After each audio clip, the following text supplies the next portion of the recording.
ಬನಶಂಕರಿ ಜಾತ್ರಾ ಮಹೋತ್ಸವದ ಪ್ರಯುಕ್ತ ಶ್ರೀ ಬನಶಂಕರಿ ದೇವಸ್ಥಾನದಲ್ಲಿ ವಿಶೇಷ ಪೂಜೆ.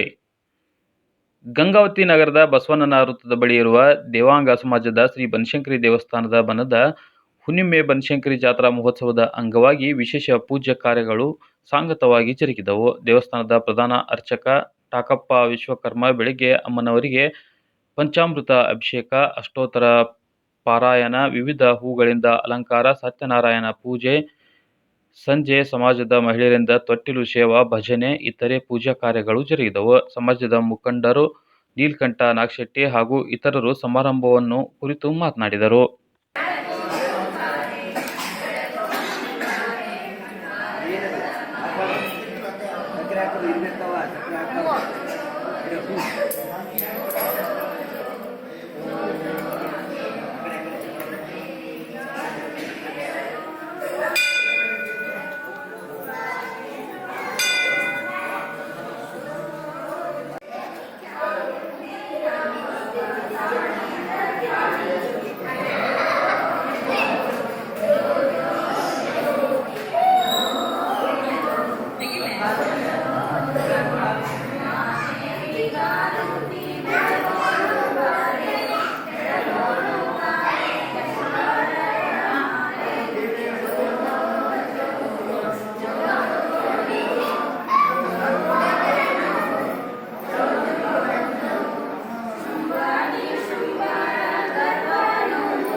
ಅಲಂಕಾರ ಪೂಜೆ, ಪಂಚಾಮೃತ ಪೂಜೆ, ತೊಟ್ಟಲ ಸೇವೆ ಎಲ್ಲವನ್ನು ಮಾಡ್ಕೊಂತ ತಾಯಿ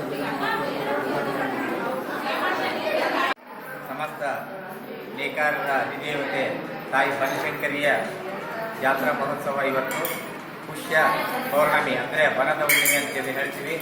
ಆ ರೀತಿ ಇವತ್ತು ಜಾತ್ರೆಯ ನಿಮಿತ್ತ ಎಲ್ಲ ನಮ್ಮ ದೇವಾಂಗರಿಗೆ ಸಂಭ್ರಮದ ದಿನ. ಇವತ್ತು ನಮ್ಮೆಲ್ಲ ಕಷ್ಟ ಕಾರ್ಪಣ್ಯಗಳನ್ನು ತಾಯಿಯ ಪಾಲಕ್ಕೆ ಅರ್ಪಿಸಿ ಸಂತೋಷವನ್ನು ಪಡ್ತಕ್ಕಂಥ ಸುದಿನ. ಅದರ ನಿಮಿತ್ತ ಗಂಗಾವತಿಯ ದೇವಾಂಗ ಸಮಾಜದ ಹಾಗೂ ಬನಶಂಕರಿ ಮಹಿಳಾ ಮಂಡಳದ ವತಿಯಿಂದ ಇವತ್ತು ಇಲ್ಲಿ ಬಸವಣ್ಣ ವೃತ್ತದಲ್ಲಿರ್ತಕ್ಕಂಥ ಪುರಾತನವಾದಂಥ ದೇವಸ್ಥಾನ, ಸುಮಾರು ಶತಮಾನಗಳ ವರ್ಷಗಳ ಕಾಲ ಈ ಒಂದು ದೇವಸ್ಥಾನ ನಿರ್ಮಾಣ ಆಗಿರುವಂಥ ಪುರಾತನ ದೇವಸ್ಥಾನ ಜೀರ್ಣೋದ್ಧಾರ ಮಾಡಲಾಗಿದೆ. ಅಂತಹ ಬನಶಂಕರಿ ದೇವಸ್ಥಾನದಲ್ಲಿ ಬೆಳಗ್ಗೆ ಬ್ರಾಹ್ಮಿ ಮುಹೂರ್ತದಿಂದಲೇ ತಾಯಿಗೆ ಪಂಚ ದ್ರವ್ಯಗಳ ಅಭಿಷೇಕ, ತದನಂತರದಲ್ಲಿ ವಿಶೇಷ ಅಲಂಕಾರ, ಅನಂತರ ಕುಂಕುಮಾರ್ಚನೆ, ಆಮೇಲೆ ಈಗ ಮತ್ತೆ ಲಲಿತಾ ಸಹಸ್ರನಾಮ ಪಾರಾಯಣ ಮತ್ತು ಉಯ್ಯಾಲೆ ಸೇವೆಯನ್ನು ಮಾಡಲಾಗಿತ್ತು. ಎಲ್ಲ ಧಾರ್ಮಿಕ ಕಾರ್ಯಕ್ರಮ ಮಧ್ಯಾಹ್ನ ಪ್ರಸಾದ ವಿತರಣೆ ಕೂಡ ಆಯಿತು. ಆ ರೀತಿ ಎಲ್ಲರೂ ಕೂಡ ನಾವು ಸಂಭ್ರಮವನ್ನು ಪಡ್ತಾ ಇದ್ದೀವಿ.